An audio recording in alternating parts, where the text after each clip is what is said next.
اسرائیلی فوج نے شام بھر میں فوجی تنصیبات اور ہوائی اڈوں پر بڑے پیمانے پر حملے شروع کر دیے۔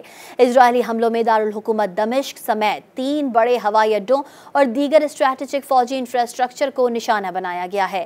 قطری نشریاتی ادارے الجزیرہ کے مطابق شام میں جنگ کی مانیٹرنگ کرنے والے انسانی حقوق کے ادارے SHOR نے کہا ہے کہ جنوب مغربی شام کے علاقے درعا میں اسرائیلی فورسز کی بمباری سے 2 شہری شہید ہو گئے۔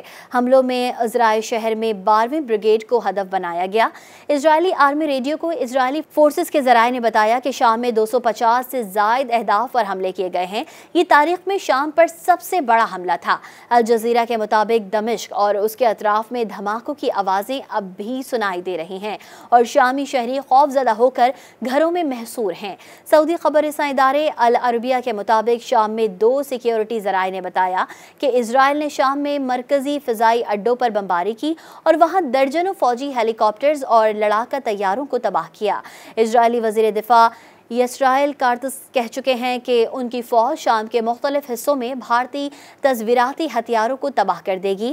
ان میں زمین سے فضا میں مار کرنے والے میزائل، فضائی دفاعی نظام، زمین سے زمین تک مار کرنے والے میزائل، کروز میزائل، طویل فاصلے تک مار کرنے والے میزائل اور ساحلی میزائل نظام شامل ہے۔